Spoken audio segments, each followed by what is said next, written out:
Hello friends, in today's video lecture we are going to discuss about the second unit into our syllabus, that is business correspondence. We have already prepared one video based on business correspondence. As I said earlier that there are four different types of letters into business correspondence. Letter of inquiry, letter of order, letter of interview, and letter of appointment. So we have decided to discuss all these letters separate in separate videos. In the previous lecture, we discussed about the first letter, that is letter of inquiry. In today's lecture, we are going to discuss about the second sort of letter, that is letter of order. Well, as I said in the previous video that all these four letters have the same sort of background. The other points, they are quite same, like points to keep in mind while writing business letters. Then which are the elements those are there into all those business letters, and some of the important points to remember. These things are common into business correspondence. So we need not waste our time in discussing all those things, because we have already discussed those things into the first part of the letter, that is inquiry letters. So just take a look of these points. As I said, the points to keep in mind while writing business letters. Business letter ज्याला आपण व्यावसायिक पत्रव्यवहार असं म्हणतो, ते चार प्रकारचे आहेत. ते आपण आधीच डिस्कस केलेलं आहे. पहिला प्रकार आपण पाहिलेला आहे लेटर ऑफ इन्क्वायरीचा. आता लेटर ऑफ ऑर्डर आपण बघणार आहोत. त्याच्यातील जो बॅकग्राऊंडचा भाग आहे तो सेम राहणार आहे, फक्त थोडंसं आपण त्याच्यावर नजर फेरूया. Business letters are written with a lot of care, because they are leave a lasting impression. आपण काळजीपूर्वक लेटर्स लिहिले पाहिजे. त्यानंतर अलीकडे ब्लॉक स्टाईल किंवा फुल ब्लॉक हा वापरला जातो. Then the third point is commas after salutation and complimentary they are omitted. And printed letterhead हा बऱ्याचदा वापरला जाणारा प्रकार आहे. तो असेल तर सेंडर्स कॉन्टॅक्ट डिटेल्स जे आहेत, जो पाठवतो आहे त्याचे डिटेल्स लिहायची गरज नाही आहे. हा भाग जो आहे हा चारही प्रकारच्या लेटरमध्ये सारखा राहणार आहे. त्यानंतर जे इलेमेंट्स त्याच्यात राहणार आहे तेही सारखे आहेत. Sender's address, reference number, date, full name, salutation, subject line, body and complimentary close, हे सगळे एलिमेंट्स लेटरमध्ये कुठल्या प्रकारचं लेटर असो ते सारखेच राहणार आहेत. त्यानंतर व्हॉट वी शूड रिमेंबर, ते आपण बघणार आहोत. ते सुद्धा सारखंच राहणार आहे. इथे म्हटलं गेलं आहे की बी brief, clear and precise in what you say in the body of the business letters. जे काही आपल्याला सांगायचं आहे ते कमीत कमी शब्दांमध्ये आपण सांगायला पाहिजे. त्यानंतर avoid old fashion fixed expressions. अलीकडे जे एक्सप्रेशन्स वापरतो ते नवीन प्रकारचे असतात, आणि जे ठरलेले ठराविक साच्यातले जे ओल्ड फॅशन एक्सप्रेशन्स होते ते आपण टाळायला पाहिजेत. त्यानंतर paper sentences in active voice. Active voice, passive voice आपल्याला माहिती आहे. त्याच्यामध्ये ॲक्टिव्ह व्हॉईस हा जो प्रकार आहे ते सेंटेन्सेस आपण वापरावेत, कारण त्याच्यामुळे चांगलं इम्प्रेशन पडेल. And they are less impersonal ways. And the last point is always use courteous and inoffensive tone. जेव्हा आपल्याला बिझनेस करायचा आहे, त्यामुळे आपल्या लक्षात ठेवायचं आहे की बिझनेस हा वाढत राहिला पाहिजे, आणि म्हणून बिझनेस करताना आपण ज्यांना बिझनेस लेटर्स पाठवतो, जे करस्पॉन्डन्स ज्यांच्यासोबत करतो, त्यांच्यासोबत चांगले सौहार्दपूर्ण संबंध राहणं आवश्यक आहे. आणि म्हणून नेहमी आपला टोन हा कर्टियस आणि इनऑफेन्सिव्ह अशा प्रकारचा नम्र असा टोन आपल्या लेटर्समध्ये असायला पाहिजे. हा जो भाग आत्तापर्यंत आपण डिस्कस केला हा चारही प्रकारच्या लेटरमध्ये कॉमन राहणार आहेत.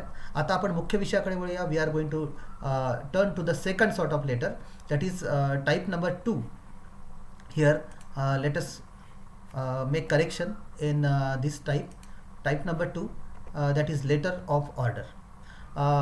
लेटर ऑफ ऑर्डरमध्ये आपण बघतो आहोत की although printed orders form with a number are often use to place orders are sometimes place through letters. एक प्रिंटेड फॉर्म जरी असला तरी पण ऑर्डर्स हे लेटरच्या द्वारे पाठवल्या जातात, आणि म्हणून आपण कधी कधी लेटर देखील आपल्याला लिहावं लागतं, जरी प्रिंटेड फॉर्म्स अवेलेबल असले तरीसुद्धा. Secondly, it is said that they follow the general format of business correspondence and give a clear description of the items ordered, their quantities, catalog number and prices. आपल्याला एखादी गोष्ट order करायची, आपल्याला विशिष्ट प्रकारचा माल आपल्याला बोलवायचा असल्यामुळे त्याचं डिस्क्रिप्शन या लेटरमध्ये येणं महत्त्वाचं आहे. हा या लेटर ऑफ ऑर्डरचा महत्त्वाचा भाग आहे. For example, items ordered, then their quantities, किती आपल्याला आयटम्स हवे आहेत, कोणते हवे आहेत, किती आयटम्स हवे आहेत, क्वांटिटी, त्याचा कॅटलॉग नंबर आणि त्याची प्राईस, ह्या सगळ्या गोष्टी याच्यामध्ये येतात लेटर ऑफ ऑर्डरमध्ये. And the last point is they should also specify the address. आपल्याला ऑर्डर द्यायची आहे, त्यामुळे कुठे आपल्याला माल बोलवायचा आहे त्याच्याबद्दलचा नक्की पत्ता आपल्याला लिहायचा आहे. डेट ऑफ डिलिव्हरी, कधी पाठवणारा माल, द मोड ऑफ ट्रान्सपोर्ट, कुठल्या साधनाने आपल्याला माल बोलवायचा आहे किंवा पाठवायचा आहे ते, the terms of payment, payment कशा प्रकारचं होणार आहे.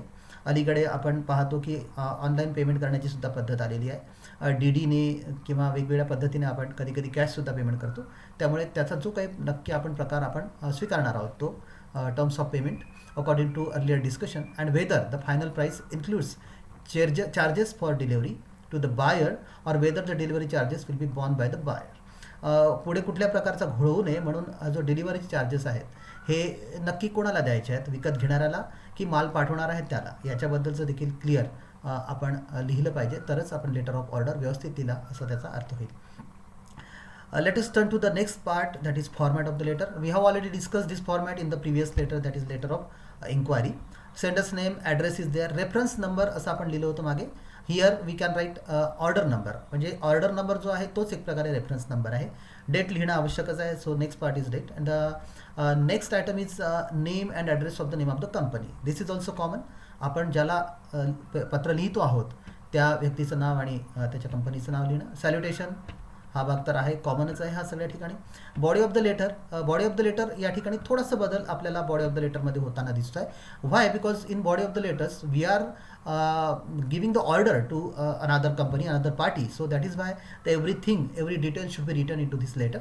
For example there should be a sort of table, एक छोटासा टेबल असावा ज्याच्यामध्ये वेगवेगळ्या पद्धतीने वेगवेगळ्या हेडखाली वेगवेगळ्या गोष्टी लिहिता येतील. For example quantity, then items. Quantity म्हणजे कोणती वस्तू हवी आहे, आयटम्स कोणती वस्तू हवी आहे, क्वांटिटी म्हणजे किती प्रमाणात हवी आहे, कॅटलॉग नंबर जो असतो ठरलेला तो, and then rate. All this things are to be incorporated in to that particular table, and that table should be given in to the body of the letter. The body of the letter हा generally आपण बघतो की body of the letter हा भाग पत्रामधला सगळ्यात मोठ्या साईजचा असतो. In the same way in this type of letter, letter of order also, we will find that the body of the letter is a bigger one because the another additional table is added in to that format. Going further, the complimentary close हा एक फॉर्मॅलिटीचा भाग आहे, त्यामुळे complimentary close. And after that the same thing like the previous letter, that is signature of the sender, name and designation. This is a format of the letter. जो प्रत्यक्ष format आहे तो प्रत्यक्ष फॉर्मॅट आपल्याला पुस्तकामध्ये दिसेल. मला तुम्हाला सर्वांना सांगावंसं वाटतं की आपण नेहमी अभ्यास करताना पुस्तक समोर ठेवावं, जेणेकरून त्या पुस्तकामध्ये जो फॉर्मॅट आहे तो प्रत्यक्ष आपल्याला पाहता येईल. So this is all about the format of the letters. So dear friends, thank you so much for listening to this video. As I said, once again I would like to repeat, there are 4 different sort of letters. Letter number 1, that is inquiry, second is order, third is interview call letter, and fourth is appointment letter. I would like to repeat once again that inquiry and order, these two sort of letters are in the one part, and in the second part interview and appointment, letter of appointment is there. So out of inquiry and order you have to answer any one question, and out of interview and appointment you have to answer any one question. So altogether I am going to prepare 4 different videos based on business correspondence, and I'm going to engage all the 4 letters, but you should learn either first 2 letters, either any letter from the first 2 letters, that is inquiry and order, and any one letter from interview and appointment. So thank you so much once again friends for listening to this video. Thank you once again.